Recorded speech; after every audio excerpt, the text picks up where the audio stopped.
Good afternoon, everyone. Thank you so much for being here with us on this final day of the 21-day Equity Challenge, sponsored by the University of Rochester, the United Way, and the Association of Minority and Resident Fellows. We are so honored today to introduce someone who is just a wonderful local lady who's really just come upon the scene in the circles that she is in and makes an instant impression. And so we are so grateful. We're going to wait just one more minute before I introduce you to Talithia Best. If you could just hold on 1 minute here while we get a few more people on the call, and we're going to get started because I know we want to be able to have a wonderful conversation afterward. And if you've been following the 21-day Equity Challenge, you know this continues through February 25th, I believe, or 26th, right, Emily? And if you haven't signed up yet, you still can by going to urmccelebrates.com. And there you can sign up for the remainder of the challenge. Each day you'll receive an email that offers you the challenge to act, to learn, and just an opportunity to learn new things in a community that is really supportive and non-judgmental, which is really the key here. And we've been doing this for 3 years now, and each Friday we feature a local speaker on a topic of their choosing, and we were honored to have Talithia join us. She is the YMCA of Greater Rochester Association's Chief People and Culture Officer. And she is tasked with leading strategy in the areas of diversity, equity, and inclusion, talent development, culture, and organizational change in a way that deepens commitment to anti-racism and creates a culture of inclusion. And her presentation today is called Firing Up Your Inclusion and Belonging Game Plan. We know so many organizations are grappling with this. How do they make people who join their organizations feel welcome, feel included, feel as though they belong? And so we are so honored to have you with us today, Talithia, to share and impart your wisdom, your time, your talent, and your treasure with us. So I just want to welcome you to our afternoon keynote and give you the floor. Welcome. Thank you. Thank you so much, Norma. The pleasure is all mine. I'm ecstatic to be here with all of you, ecstatic to be talking to you about really progressive ways to approach your inclusion belonging. Thank you for giving me just a piece of your precious time. So while I've got you all to myself, there are two key things I want to make sure to accomplish. One is to broaden and perhaps challenge your thinking as it relates to how to create a sustainable strategy around inclusion and belonging. And secondly, to share tactics and strategies that are designed to be highly effective at being able to do just that. So I'm going to begin sharing my slides with you because I do indeed have a couple of visuals to help tell the story here.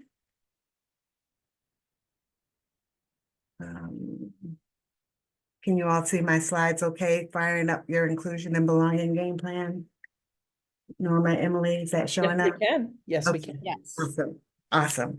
So I'd mentioned how I want to kind of broaden your thinking, give you some tactics to consider when it comes to being highly effective to creating strategy around inclusion and belonging. You know, I'm also wanting to create a space where you can come into this discussion being yourself, you know, making sure to make each other right as you hear comments or perspectives that might be very different from yours, and coming into the discussion with a growth mindset. You know, there's all types of schools of thought with respect to inclusion and what it means and how it shows up. You know that today's discussion is meant to spark some of that thinking and at the same time expand or challenge some of your own thoughts with respect to inclusion work. So as I as I talk about inclusion, there's some specific areas I'll hone in on. One is around really talking through the impact inclusion has on retention and engagement, and that there's some meaningful data that really helps ground much of the work.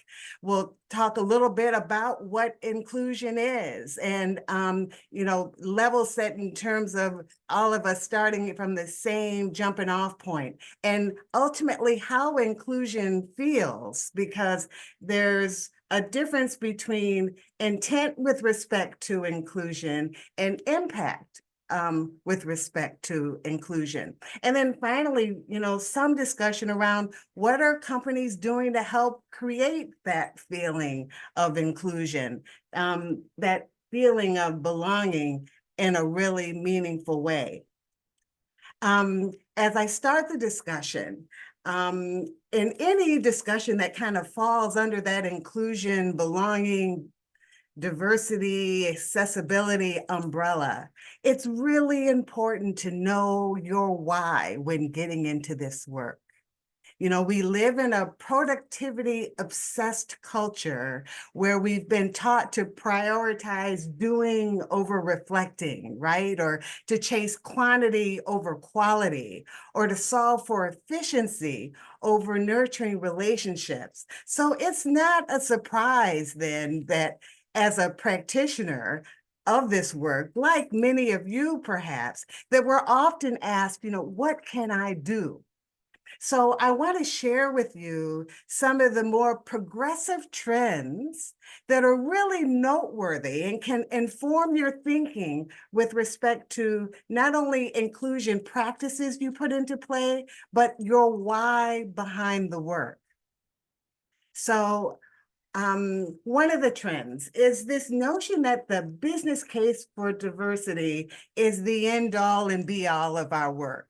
And ultimately, the business case will help us get us to where we want to be, when in actuality, that just may not be true. That for decades, this good for business reason hasn't necessarily helped us move the needle in a meaningful way.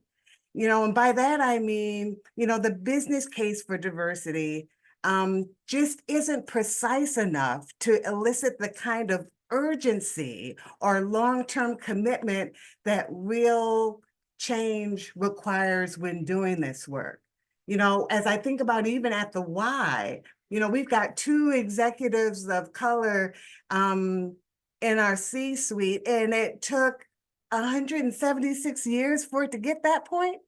So I'm not downplaying all the progress that we've made. I'm just suggesting, because it's important that diverse teams, that we've got data to support that we are more innovative, that productivity can kick up as much as 30%, depending on the body of work. I just don't want folks to think that that's going to solve or be the ultimate reason for us to do this work if we really want sustainable change. And the same goes for the notion around, it's the right thing to do. When I hear it's the right thing to do, or I want my children to grow up in a better world, or, I believe that everyone should be treated equally regardless of their race, that all may be true. And that all is really helpful in framing the passion around the work. What I question is its sustainability, and how, if we're not careful, it becomes easier for us to give up when the going gets tough.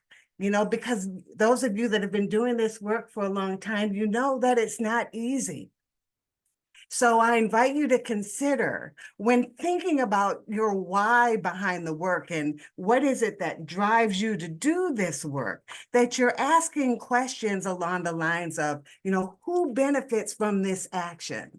Or am I centering myself as I think about why it is that I'm engaging? Or how might I shift my actions to better align with the deeper why that resides in me? Just things to consider.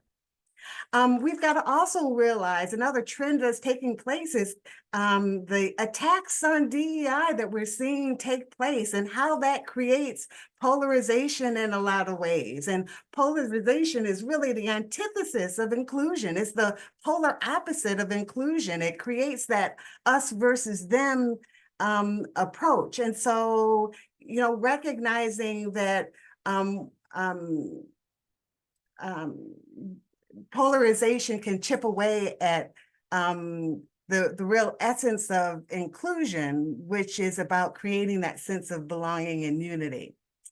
And then finally, another trend to keep an eye on is, and to, really think thoughtfully about its impact is this notion of psychological safety. When employees feel psychologically safe, they engage more, they're more productive, they're highly innovative. They feel like they can speak up when they've got a different point of view. So these are just some of those trends or actions that are circling, if you will, as we continue to delve into this work that I want you to keep top of mind as you consider your own game plans.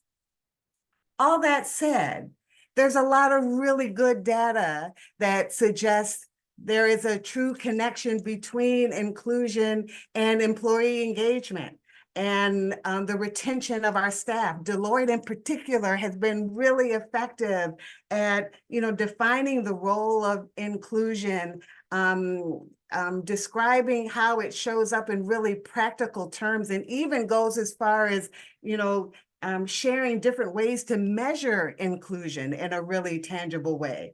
They've got studies that indicate that 80% of the respondents feel that inclusion is important when choosing an employer. Think about that.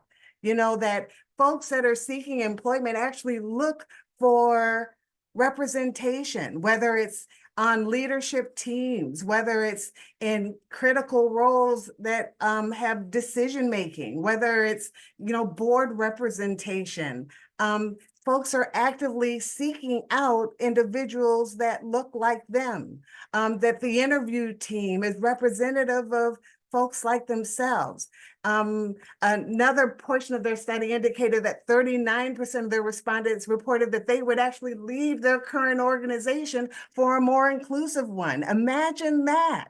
We are in the time of the employee holds all the cards. When an employee holds all the cards, that means they're far less tolerant.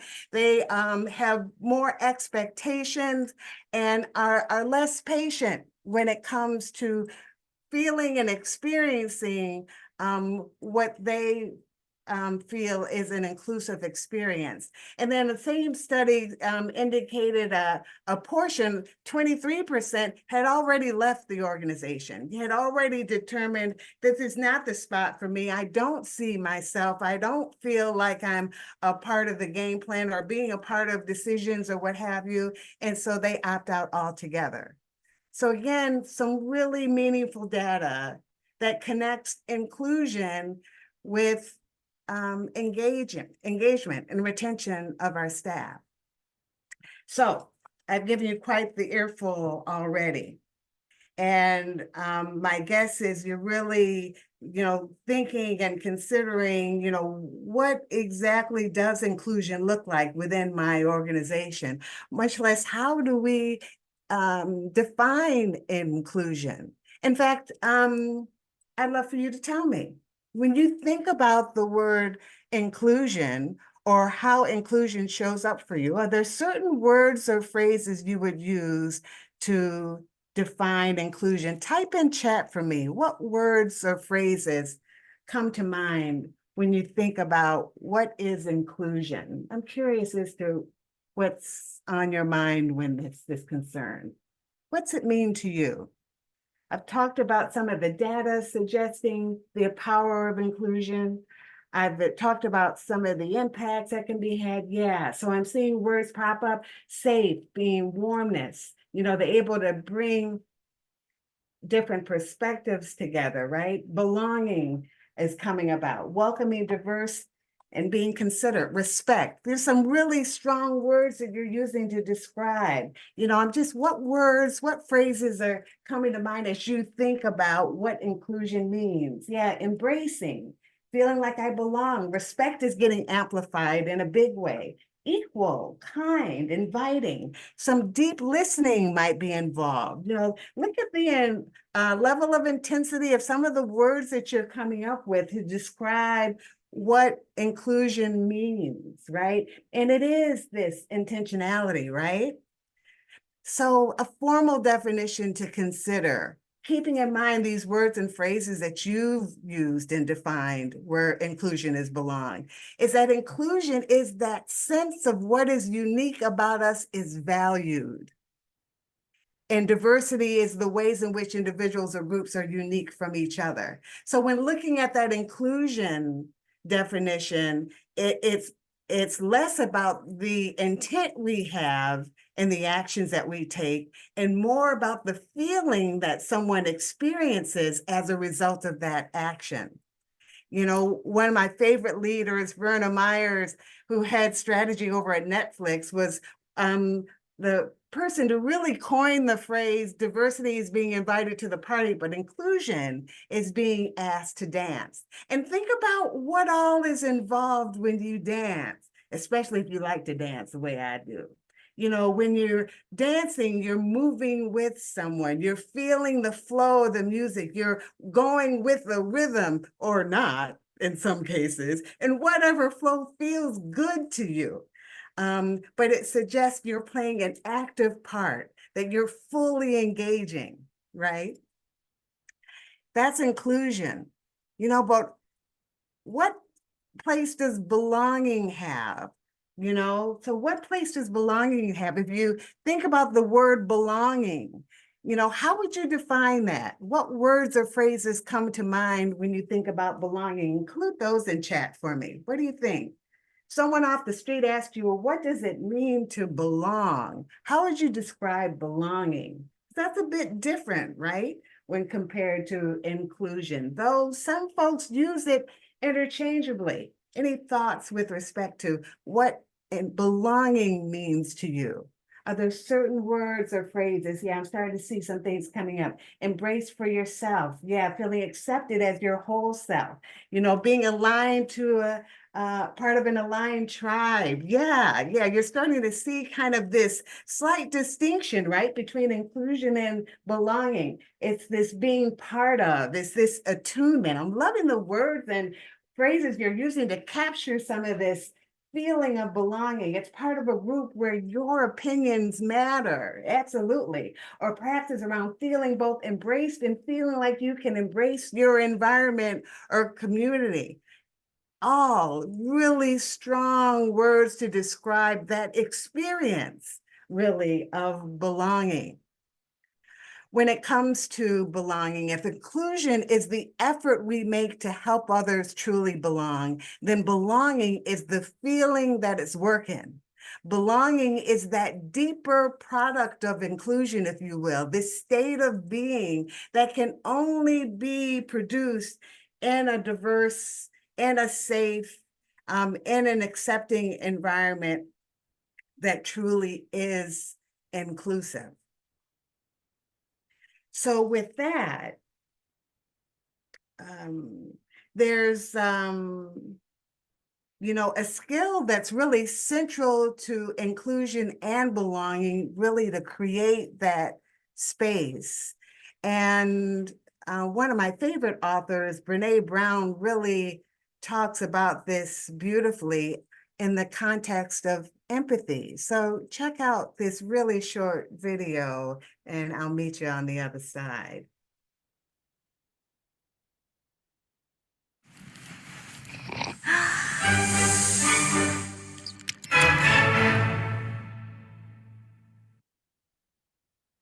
So what is empathy and why is it very different than sympathy? Empathy fuels connection. Sympathy drives disconnection. Empathy, it's very interesting. Teresa Wiseman is a nursing scholar who studied professions, very diverse professions where empathy is relevant, and came up with 4 qualities of empathy. Perspective taking, the ability to take the perspective of another person or recognize their perspective as their truth. Staying out of judgment, not easy when you enjoy it as much as most of us do. Recognizing emotion in other people and then communicating that. Empathy is feeling with people. And to me, I always think of empathy as this kind of sacred space when someone's kind of in a deep hole and they shout out from the bottom and they say, I'm stuck, it's dark, I'm overwhelmed. And then we look and we say, hey, you climb down. I know what it's like down here, and you're not alone. Sympathy is, ooh, it's bad, no, you want a sandwich? Empathy is a choice, and it's a vulnerable choice, because in order to connect with you, I have to connect with something in myself that knows that feeling. Rarely, if ever, does an empathic response begin with at least. And we do it all the time, because you know what? Someone just shared something with us that's incredibly painful, and we're trying to silver lining it. I don't think that's a verb, but I'm using it as one. We're trying to put the silver lining around it. So I had a miscarriage. Oh, at least you know you can get pregnant. I think my marriage is falling apart. At least you have a marriage. John's getting kicked out of school. At least Sarah is an A student. But one of the things we do sometimes in the face of very difficult conversations is we try to make things better. If I share something with you that's very difficult, I'd rather you say, I don't even know what to say right now, I'm just so glad you told me. Because the truth is, rarely can a response make something better. What makes something better is connection.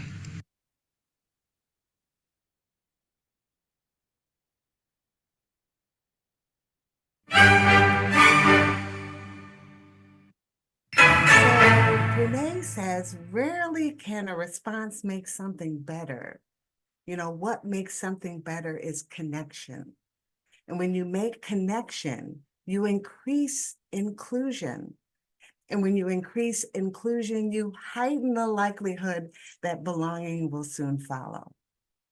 So that's like one of my fave videos to remind me of how empathy, which is a choice, and it's a vulnerable one, is really central to our ability to enable inclusion, to operationalize inclusion, to strengthen it in a manner so that folks really do feel connected, folks really do feel like they belong. So I know I've really given you an earful up to this point. Quick check-in terms of any questions, anything resonating with you, top of mind thoughts that are jumping out before I start sharing with you some practices to make some of this stuff happen. You good? Okay. So, oh, I see a question that just popped up from Jen. The last part of the video gave me goosebumps. Just acknowledging go a long way. Yes, so true, Jen. Thank you for sharing that. It doesn't matter that you don't have the words. In fact, by just saying you don't have the words is more than enough. Just being there, right? So you might be thinking, okay, these are really lofty plans here you got there, Miss T, in terms of inclusion. How in the world do you create that kind of space? How in the world do you focus on the feeling of inclusion as opposed to the act or action to include? Let me share with you some of the key inclusion practices, some specific tools, and even a couple of examples of how it's playing out within my Y world to bring this concept of inclusion and belonging to life for you. So when it comes to inclusion practices, some best practices, if you will, are definitely the ability to be able to model from the top down and throughout the organization with intention. Our ability to be able to shift the focus to how an inclusive culture feels, as opposed to, what are the actions or tactics that I need to do to demonstrate inclusion. It's a different slant on how we explore creating inclusive space.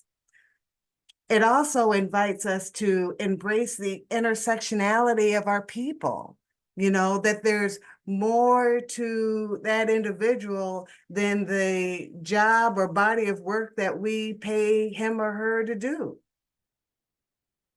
And then there's also a number of different types of inclusive behaviors that can be integrated in KPIs or key performance indicators, where your performance appraisal processes are concerned, for example. So when I say inclusive behaviors and embedding inclusive behaviors into processes where it makes sense, might include mentorship and sponsorship opportunities. It might involve embedding inclusion strategies in your recruitment process, in your manager development programs, in your succession management. How intentional are you in casting wide nets and those very prominent activities that typically take place in the work environment? Inclusive behaviors are your ability to enable team members to invest in their own personal well-being, whether it's the ability to take mental health days or creating quiet spaces to retreat to during the day, or different forms of sports and recreation. But it's enabling that personal well-being. And then another example of inclusive behaviors could also be, demonstrating the importance of authenticity, transparency, and building community across teams, across departments, even across geographies, depending on the size of your organization. So there are some really practical behaviors that can be integrated into existing processes that are robust in your organization. At the beginning, I touched on how one of the trends was this importance around psychological safety. I want to dig into that just for a moment a bit, because psychological safety really speaks to how your team feels, how your team interacts, how your team shows up with each other. By psychological safety, I am talking about a team that's psychologically safe has a climate, if you will, that carries both interpersonal or connected trust and mutual respect, in which people are feeling confident and comfortable showing up as themselves. When psychological safety is present, belonging is absolutely sure to follow. Amy Edmondson does some great work around psychological safety and teams, and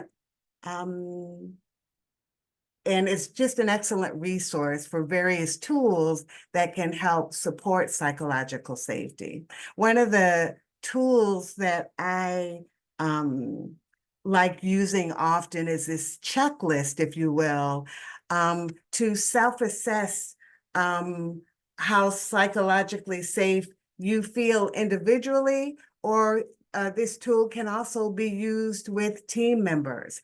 And it's just a checklist, if you will, where folks mark yes or no to these different statements? Is there a healthy level of interpersonal trust and mutual respect on the team? Do you feel comfortable being yourself?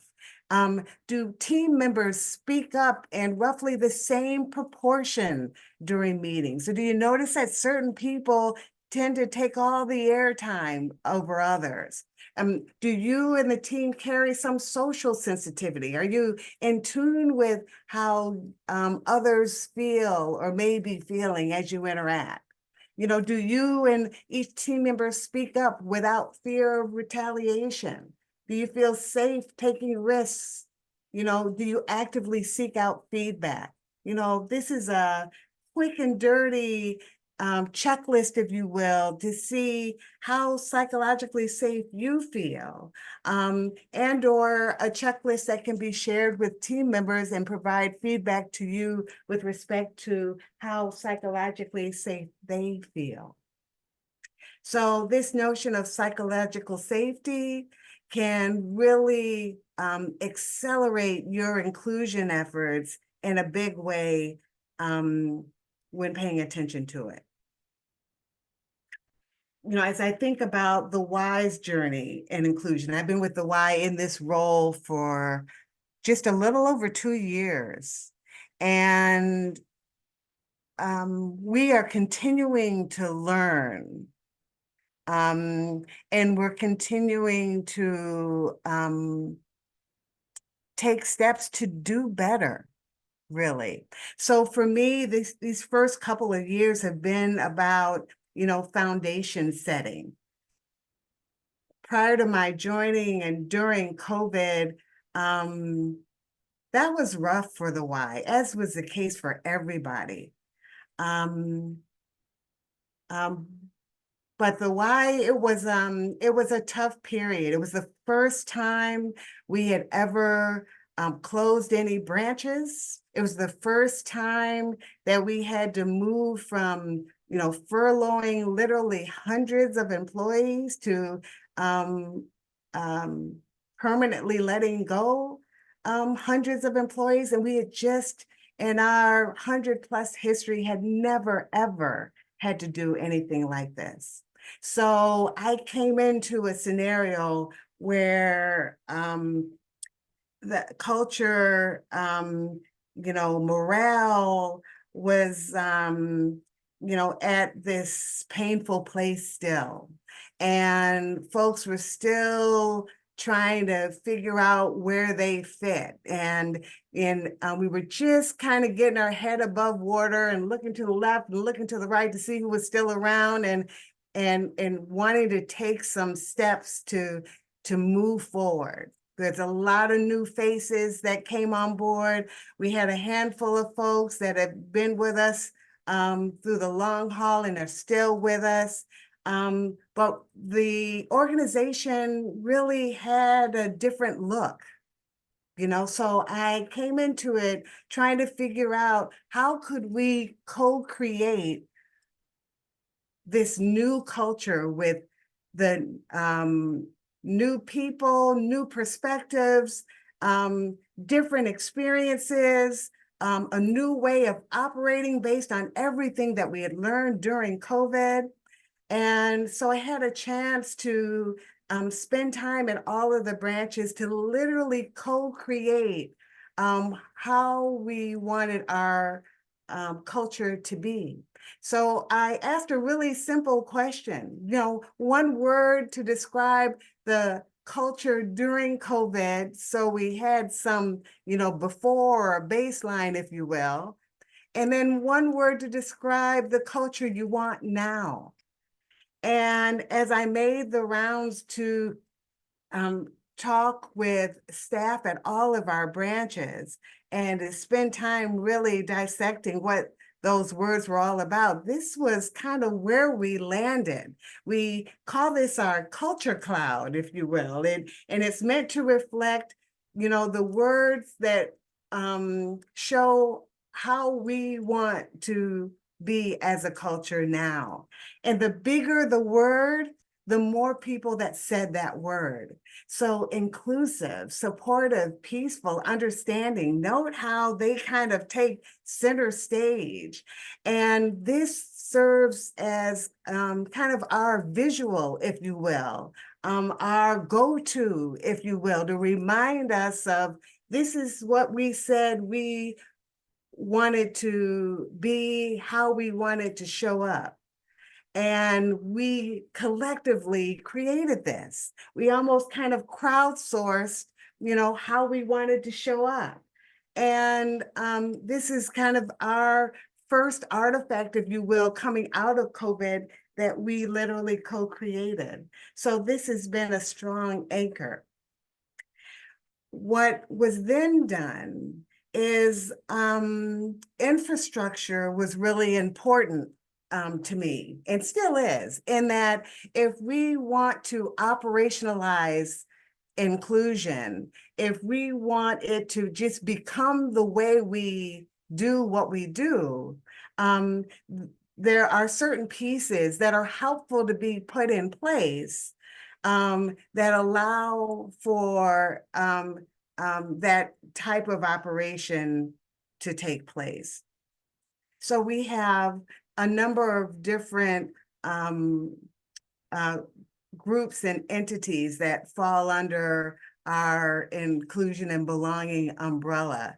And where we landed with respect to these different entities, 4 key groups in particular that drive our diversity infrastructure. One is advisory council, and this group is made up of our ERG or employee resource group co-chairs, their executive sponsors, and part-time and full-time staff representation. And this group, literally informs our diversity strategy across the organization. Executive sponsors, represent the individuals that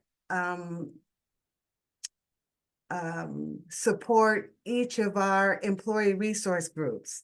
They are the senior level leader who advocates, provides visibility, and gives voice to the needs of our ERGs at different circles or in different circles at the organization. They really help ensure that ERG work is aligned to broader strategies at the association and meets the needs of the constituents that it's meant to serve. ERGs, we have 3, a women's ERG, African American, and a Pride ERG.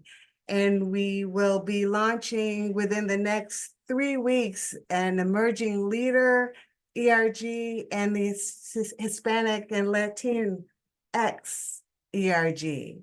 And this is really driven by our employees. It's by employees, for employees, and in support of our employees. This is how we get their voice in a tangible way with respect to professional development of interest, with respect to policies that we need to pay attention to, with respect to how we engage in different parts of the community, with particular emphasis in our underrepresented community members. So the ERG component or group is a really key ingredient to our diversity infrastructure.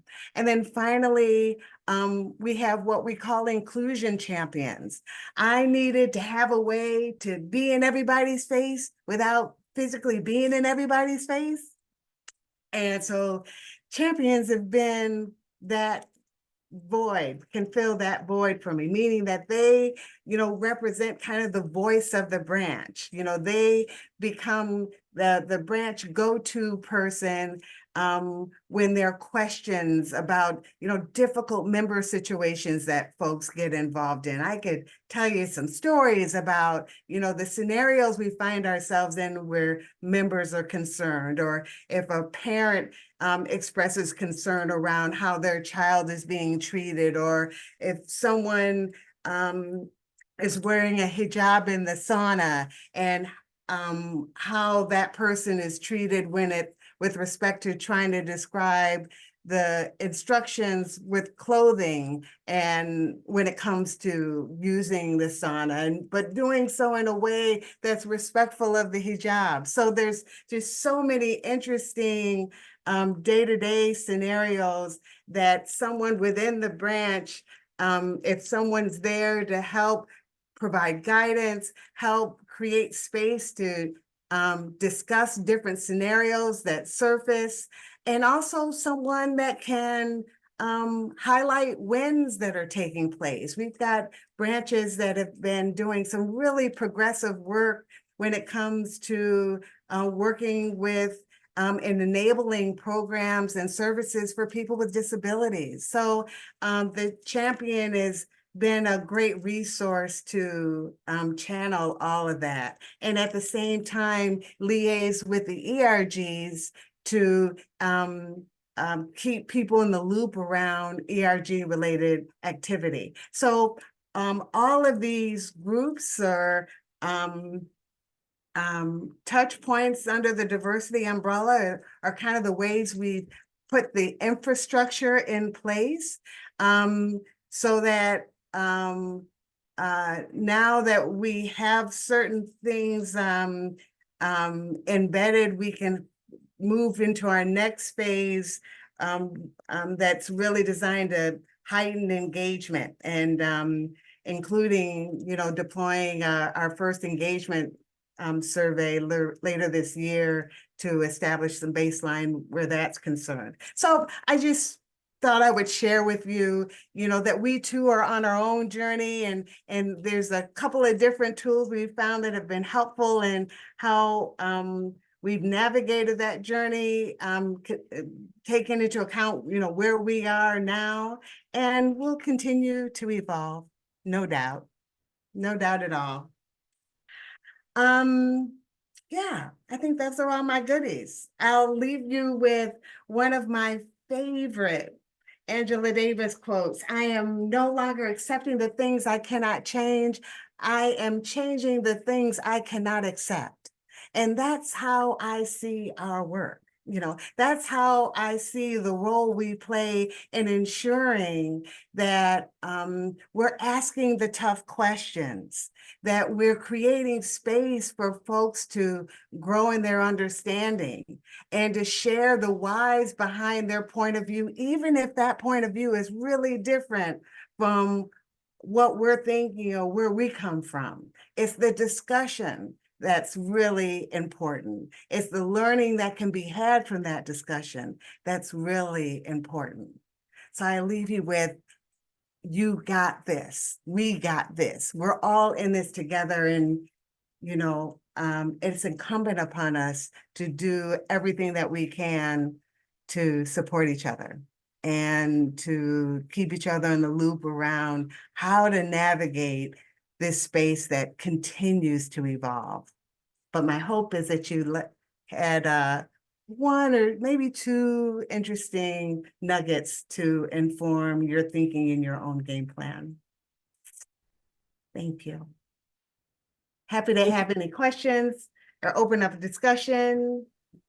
What y'all thinking now? If I could just start, I love that quote. That's a super powerful quote. I'm reminded of the James Baldwin quote about change and changing things. He says, not everything that is faced can be changed, but nothing is changed until it is faced. So yes, and it both involve that facing of uncomfortable things head on. So yes, we're looking for some questions for Ms. Best. And I know we had some great interaction and engagement in the chat. So for the next 15 minutes, we want to make use of all of this time to really soak up all this goodness that we've just been presented and get some answers to some questions that you may have. If you're watching this, maybe some of this is resonating with you as it relates to your particular team. So please feel free. You are welcome to put some questions in chat. I Or love to that. share too what you're doing. Yes, I think absolutely. we don't do enough sharing of, Right. practices, tools, or tactics Sure. that we found to be helpful. So please, I welcome Right. the opportunity to hear your ideas as well.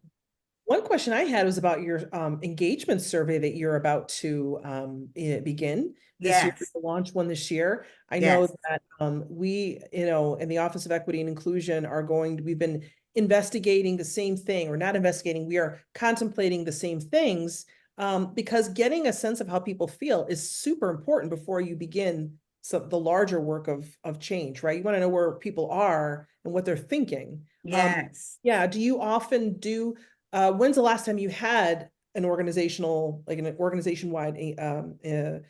survey? And do you do smaller surveys throughout, the year, or utilize like other tools that are smaller just to kind of gauge what people are thinking? Yeah, yeah. So, the last time that we did an engagement survey was pre-COVID, and it was a tool that was used through YUSA, which is our larger parent company, if you will.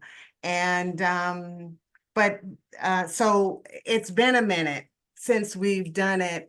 And hence it was an opportunity in my mind for us to step back to really be intentional around what it is that we're trying to do, and how we want to integrate engagement in our broader people strategy. So, one of the efforts that we have been involved in is working with Gallup and Clifton Strengths, which is an assessment used to identify your top talents.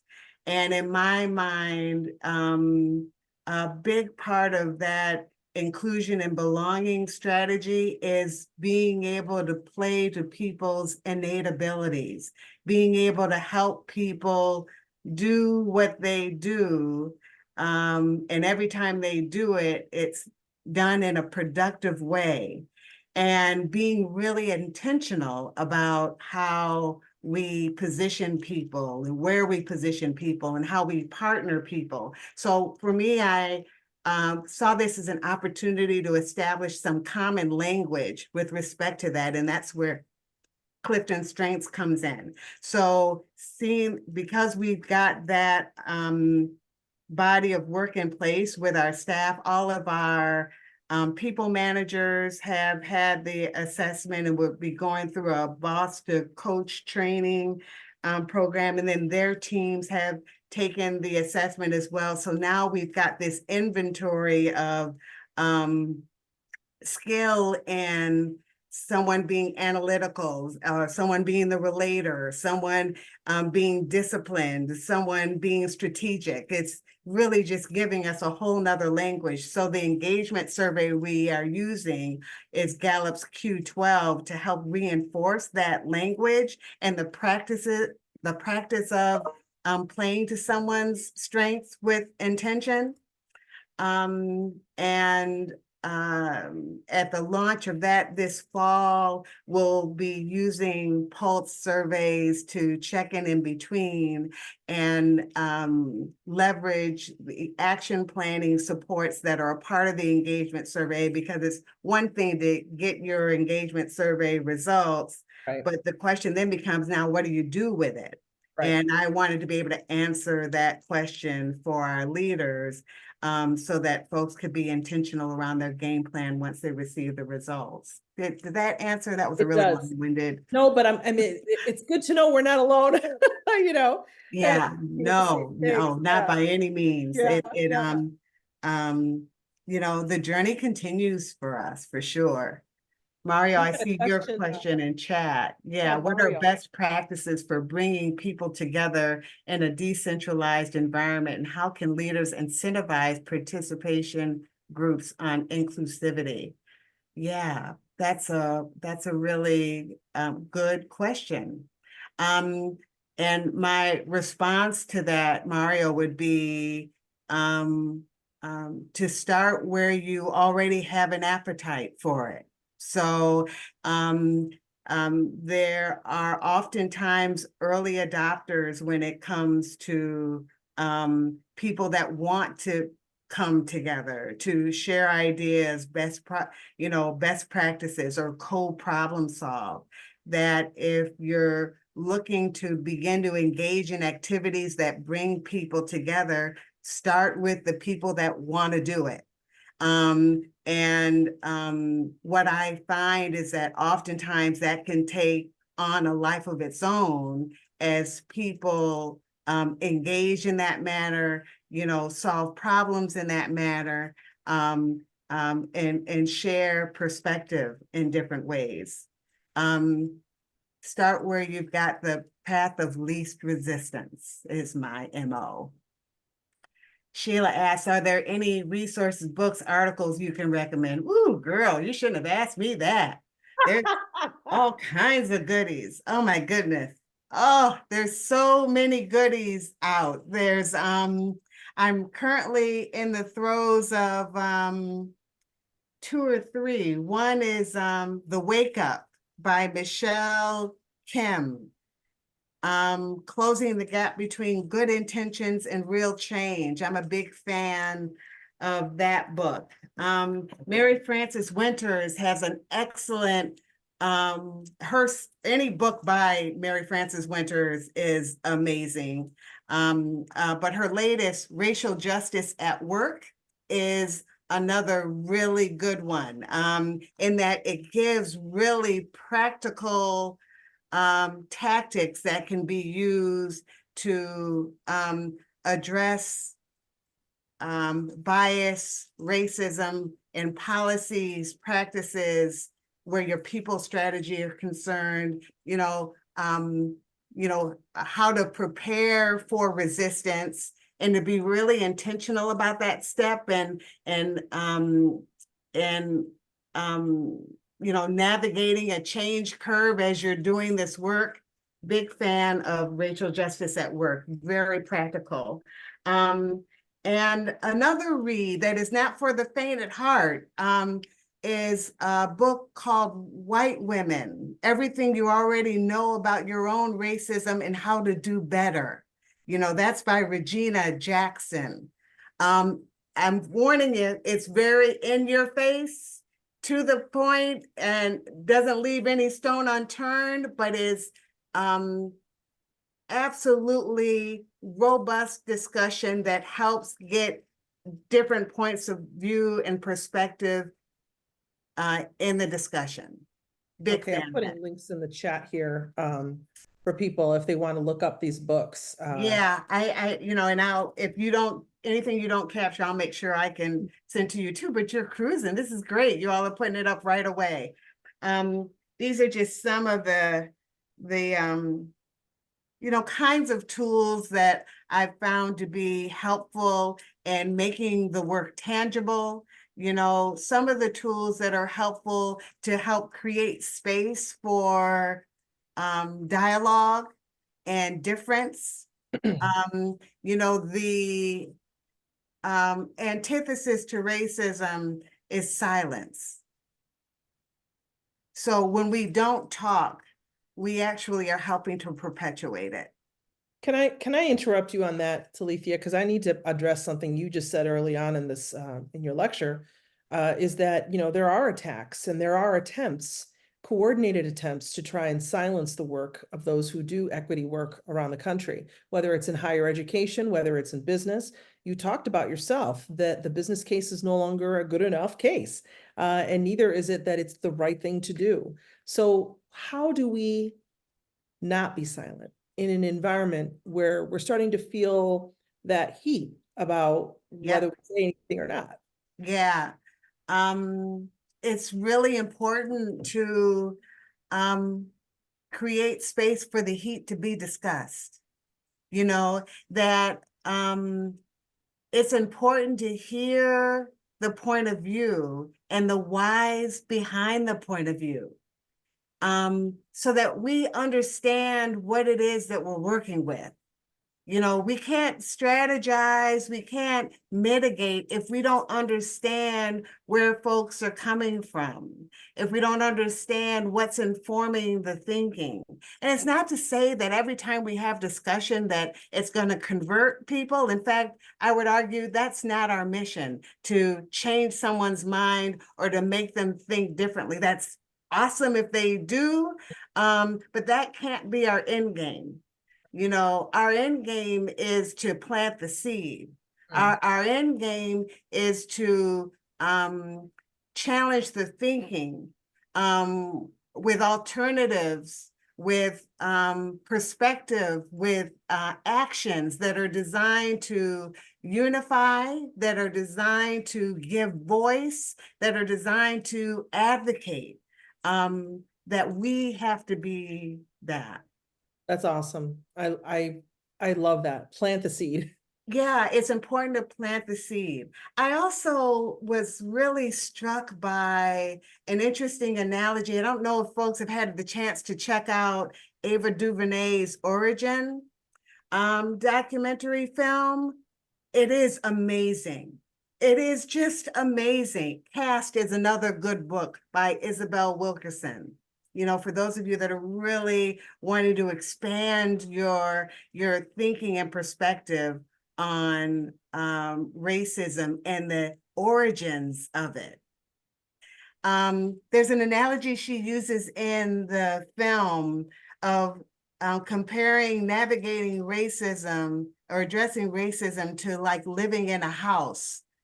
I'm going to really try really hard not to butcher this. So,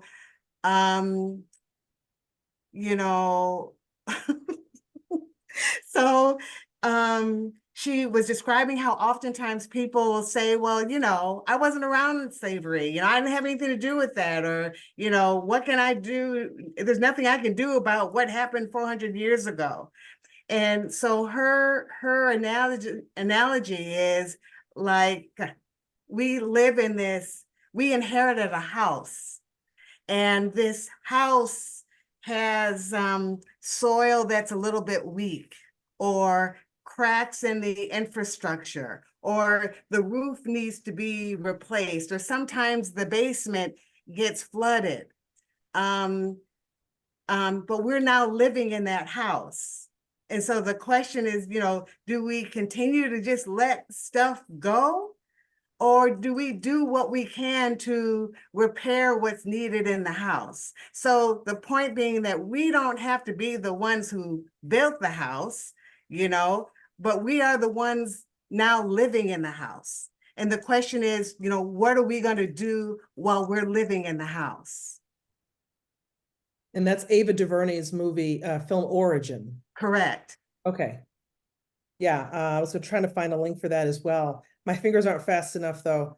No worries. It was at the Little Theater it may still be at the Little on East Avenue, but if not, I'm sure it'll be streaming within the next 30 days somewhere. Yeah. I'm going to put a link in chat here. It's from ABC News 7. It's a ABC affiliates kind of write up about what the film is about. So thank you for this. I really do want to see that. I have been wanting to watch that. Amazing. Yes, thank you. Mm. I want to thank you so much from the bottom of my heart, because when I asked Talithia if she would join us for this speaker series, she right away said yes. And it was like, yeah, no problem. And I was like, you know, I'm grateful to you. We are so grateful to you again for sharing your time, your talent, your treasure with us. So again, tell people where they can find you, just because I know that I don't want this to be my last time seeing you. So. Oh yeah. Okay. So let me, I'm going to put in.